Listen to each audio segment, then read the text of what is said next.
You said you would never become that parent. You watched your own parent yell.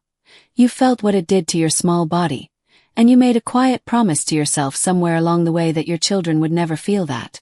And then last week, or maybe this morning, you heard your own voice come out sharp and loud and unrecognizable, aimed at a child who was just being a child. And in the silence afterward, you stood there wondering how you became the exact thing you swore you'd never be.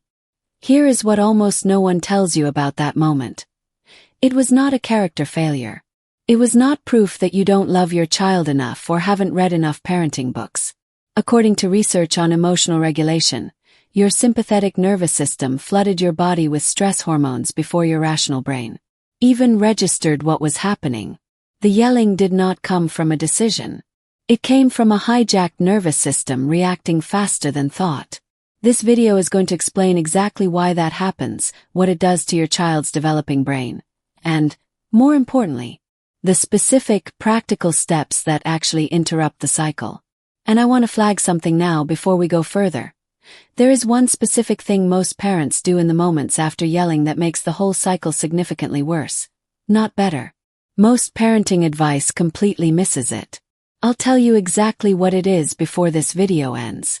Not perfection. Interruption. Let's get into it. When something your child does triggers you, the whining, the mess, the fifth time asking the same question, the tone in their voice, your amygdala registers it as a threat before your prefrontal cortex has any chance to evaluate whether there's actually one. This is the same threat response system that would fire if you stepped into traffic. Your body does not distinguish well between a genuine emergency and a 5-year-old who won't put their shoes on. The stress response is identical. Heart rate spikes, breathing shortens, and the rational reasoning part of your brain goes partially offline.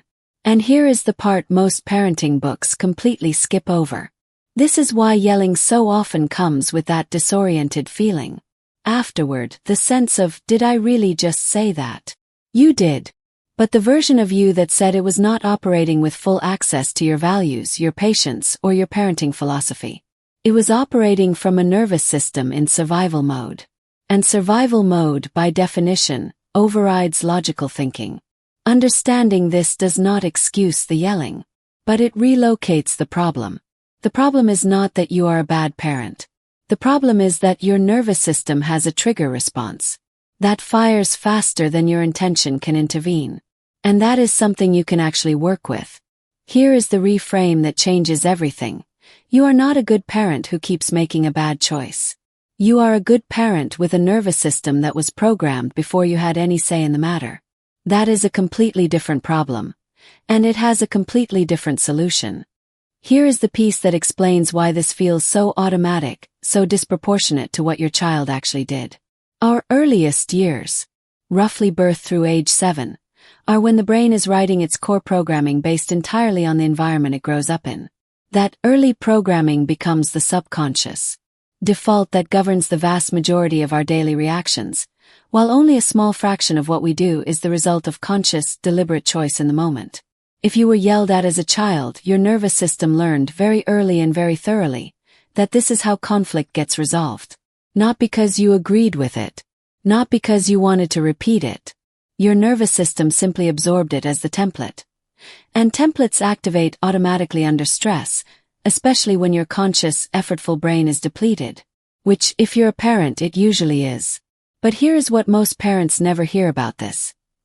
The fact that you are watching a video like this, asking these questions, trying to understand your own patterns, that is not a sign of how broken you are. It is a sign that you are the one in your family line who decided to look at the pattern instead of just repeating it. And looking at it is step 1 of changing it. This is why so many parents describe the exact same horrifying experience. Hearing their parents' words come out of their own mouth, in that same familiar tone, now directed at their own child. It is not a coincidence, and it is not a personal failure. It is a generational pattern playing out through a nervous system that was never given the chance to learn anything different. Think of it like a path worn into a forest floor through years of repeated footsteps. The path exists because it was walked so many times that it became the easiest route. Not because it is the best route. Under normal circumstances you might be able to choose a different path. But when you're tired, depleted, and Your child has just pushed every button you have. Your feet find the worn path automatically. Building a new path requires conscious, repeated effort over time. It does not happen by simply deciding never to use the old one again. This is the part that matters most, and the research here is genuinely sobering. A 2025 study from researchers at the University of Montreal and Stanford University found that repeated harsh parenting, including frequent yelling, is associated with measurable differences in brain structure during adolescence. These are not abstract findings. They describe real, physical changes in the developing architecture of a child's brain, linked to a parenting practice that much of society still considers completely normal and even acceptable. But here is the nuance that most articles on this topic miss, and it matters enormously for how guilty you should or shouldn't feel right now. There is a meaningful difference between the occasional sharp moment in a relationship built on a foundation of genuine warmth and connection, and a pattern of repeated, frightening outbursts that a child cannot predict or escape. One sharp, "we need to leave now," does not define a childhood. But if you watch your child's face when you raise your voice and you consistently see real fear rather than simple startlement, that is information your nervous system needs to take seriously. Other research has found that yelling activates the same neurological stress pathway as physical punishment, producing comparable increases in childhood anxiety, depression, and behavioral problems. When a child's nervous system fires repeatedly in response to a parent's voice, the developing brain begins calibrating itself around threat. And here is the deeper cost that most parents never consider. When a child's brain processes information through fear and stress, their capacity to actually absorb and learn from what you're trying to teach them collapses completely. This is why yelling so often fails to produce the outcome you wanted. Your child is not calmly processing the lesson about putting their shoes on. Their nervous system is processing threat. And a brain in threat mode is not in learning mode. You may get immediate compliance, but you have not taught them anything except that you are unpredictable. These are not about achieving perfect calm forever. They are about building the gap, the small but crucial space between the trigger and your response, where a different choice becomes possible. The first is recognizing your own early warning signs before the explosion. Most parents can identify, if they pay attention, a physical sensation that consistently precedes their yelling. A tightness in the chest, heat rising in the face, a clenched jaw, a specific thought pattern like, "I can't do this anymore." That sensation is your amygdala beginning to activate, before it has fully taken over. Learning to notice it is like learning to recognize the first few raindrops before the storm. It gives you a window most parents don't realize they have. The second is conscious, physical grounding in that window. And this is where most advice falls apart because it gets too complicated. When you're already partially hijacked, you cannot execute a 5-step mindfulness protocol. Your rational brain is partially offline. So the intervention has to be simple and physical. A slow exhale longer than your inhale, both feet pressed flat against the floor, a hand placed deliberately on your own chest. These techniques work specifically because they engage your body's parasympathetic nervous system directly. The physiological break on the stress response your amygdala just triggered. You are not thinking your way out of a nervous system reaction. You are using your body to interrupt it. The third is acknowledging your emotion instead of suppressing it. This distinction matters enormously, and most advice gets it backwards. Suppressing your anger, clenching it down, pretending you're fine when you're not, actually increases physiological stress for both you and your child, who can sense the tension regardless of what your face is doing. The healthier move is brief, honest acknowledgement, even silently to yourself.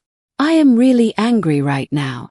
That single sentence, spoken internally, activates a different part of your brain than the raw, unprocessed emotion does. Naming an emotion measurably reduces its intensity. This is not suppression. It is regulation. The fourth is what researchers call reappraisal, and it is one of the most powerful tools available to interrupt the cycle in real time. In the heat of the moment, your brain has already decided your child's behavior means something specific. They're being defiant, they're doing this on purpose, they don't respect you. Reappraisal means consciously offering your brain an alternative interpretation. Maybe they're overtired. Maybe they don't yet have the skill to do what I'm asking quickly. Maybe this has nothing to do with disrespect and everything to do with an underdeveloped prefrontal cortex that genuinely cannot regulate as fast as I want it to.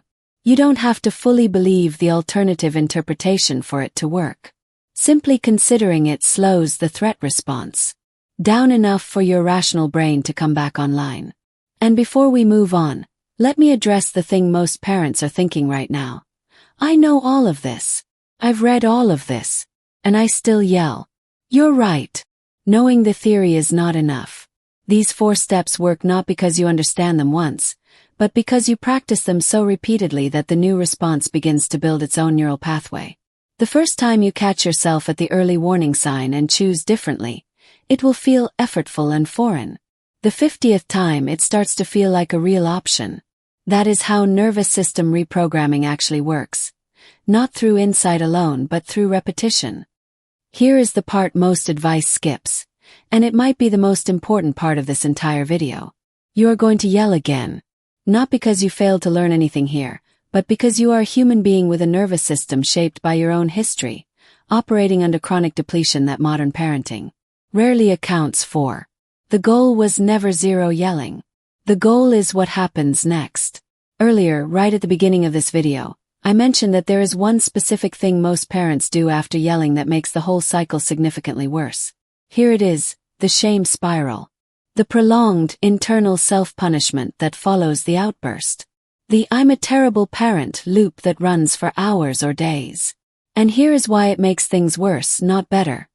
Shame activates the same stress response as the original trigger. A parent who is deep in a shame spiral after yelling is a depleted, activated parent, which means they are more likely, not less, to yell again in the next triggering moment. Shame is not the corrective mechanism most people believe it is. It is fuel for the next explosion. What actually breaks the cycle is not shame. It is repair. Repair looks like this. When both you and your child have calmed, you go back. Not with a script, not with a lecture, not with an explanation of why you lost it. Just with honesty. I yelled, and that wasn't about you being bad. That was me struggling to manage a big feeling. I'm sorry. This is not weakness, and it does not undo your authority. Research on parent-child relationships consistently shows that what protects a child's long-term emotional development is not the absence of parental mistakes, but the consistent presence of repair after those mistakes. A relationship with genuine warmth, closeness, and authentic connection can absorb an occasional difficult moment far more than most parents fear, provided the repair actually happens. And here is the reframe that puts all of this in the right perspective. The repair does something specific and important in your child's developing brain. It teaches them that ruptures in relationships are survivable, that people who love them can lose their temper and still come back with honesty and care, that the relationship itself is more durable than any single difficult moment. This is, in many ways, a more valuable lesson than never having witnessed a difficult moment at all. Because your child is going to encounter difficult moments in every relationship they ever have, and what they need most is not a flawless model. They need a model of how rupture and repair actually work. You are not failing because you yell sometimes. You are carrying a nervous system that was shaped by everything that happened to you long before your child existed. And you are doing the genuinely hard work of trying to give your child something different than what you received, often without ever having been shown how. That work is slow. It is not linear. It involves backsliding into old patterns during your most depleted moments, and it involves the humbling experience of repairing the same kind of rupture more than once. But notice what that actually is. It is not perfection. It is not the clean, Instagram-ready version of parenting that you made promises about before your children were born. It is something more real and more durable than that.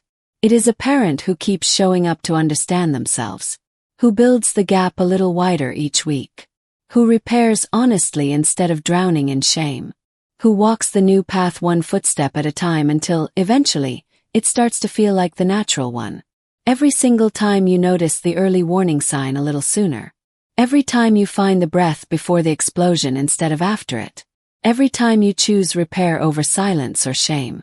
You are doing something your own nervous system was never given the chance to learn.